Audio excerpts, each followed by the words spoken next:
Today's video, I want to talk about the Taliban and Afghanistan, and this is coming from an atheist perspective. And also in this video, I wanted to talk about secularism and why it is so important, not only in the United States and other Western countries, but throughout the world. Now, the reason that I'm making this video is because of the current events that are happening right now in Afghanistan, where the Taliban have led a major offensive and have taken over half of the country. And as of yesterday, they have taken the second largest city in Afghanistan called Kandahar, which has over 600,000 people in it. And there's a humanitarian crisis that is unfolding where there's hundreds of thousands of people that are fleeing the Taliban onslaught. There's people who are they don't have food. It's very, very grim. And the Afghan military seems to be collapsing.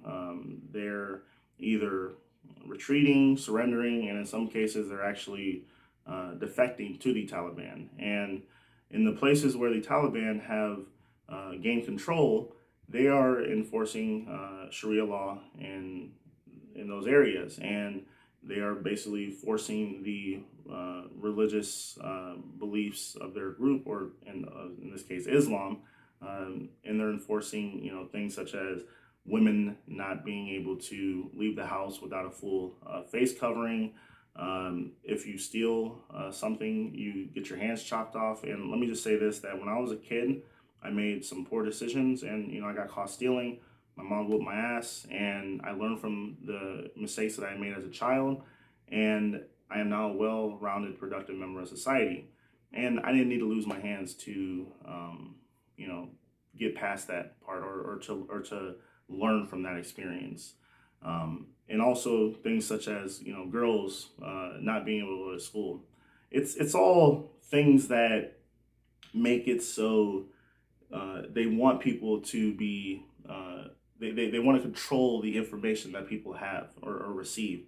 That's why they don't want to have schools that teach, science, math. They don't want things that, will make people not ignorant. They want girls to be uneducated. And so they don't, because when you're educated, when you have an understanding of the world around you, you're very hard to control. Like, you're not going to, when someone's an idiot, they're easy to manage. I mean, it's very simple, and it's a very it's game plan and that playbook has been going on for centuries. They want people to be completely indoctrinated, and that's why they want to have kids start off at a very young age, and they want to just have them learn about the religion. They don't want them to learn anything else, because then you have a cycle of people who are completely brainwashed, and then they pass it on to the next generation, And I feel like that's the Taliban's most effective weapon in, conquering or taking over Afghanistan, because we have a country that the vast majority of people there are very, very religious. They're, even if they might disagree with some of the things that the Taliban might do, overall, the views of the Taliban and the views of probably the majority of people in Afghanistan are probably one and the same.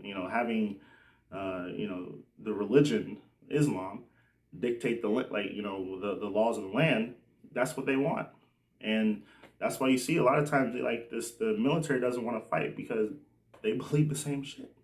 And this is not something that is exclusive just to Islam. There's Christian fundamentalism here in the United States where you see a lot of, I've seen or heard lots of Republicans say things such as, they don't want the Bible to be the law. They don't want the Constitution to be the law of the land. They want the Bible to be the law of the land. They want to have the Bible dictate the lives of the entire country, of people who are not even, who even subscribe to those beliefs.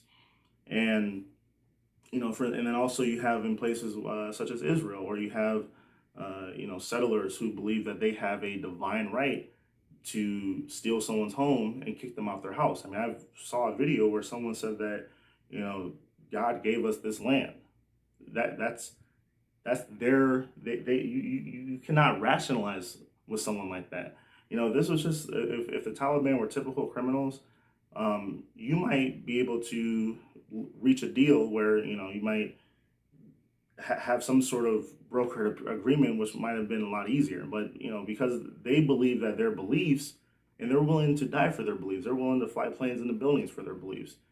That's the problem in my opinion, with religion in general. But and this is why I fight for secularism. I fight for, having a separation of church and state, because, people, they think that when I feel like when someone's religious beliefs tell them to do something, when God tells them to do something, they, blow up buildings, they blow up abortion clinics, they fly planes into buildings. 9/11, that was a faith-based initiative right there. That was not atheists, or, those were religious fundamentalists. And until we are able to educate until we come to the realization that religion itself is the issue. It's the teachings of beliefs that are irrational to very young children, and then the cycle continues where religious fundamentalism can take root in these places. And that's why even after 20-30 years of, or actually, with the United States, it's been like 20 years, but the Taliban have been around since the Soviets, for past 40 something years. And the reason for that is because they don't care. Their religious beliefs, they're willing to die for them. And I feel like, the Taliban taking over the capital is just inevitable. And until we, as a country, have a agenda that, hey, look, secularism is the key to building a peaceful planet, a planet where everyone has human rights, then, groups like the Taliban and ISIS and, various, Christian groups like the Lord's Resistance Army, or, you have extremists in India who think that or Hindu extremists who, if you eat a hamburger, they want to, kill you. I mean, it's, and until we address the root cause of these people's beliefs, or the root problem or whatever of these people's beliefs, I feel like this kind of stuff is just going to continue. And that's why I make these videos, because I want to speak out. And the religious fundamentalism is at the core center of why you see so much oppression throughout the world. I mean, it's like, I don't know. But that's all I have to say. Thanks for watching. Subscribe, like, comment. Have a nice day. Peace.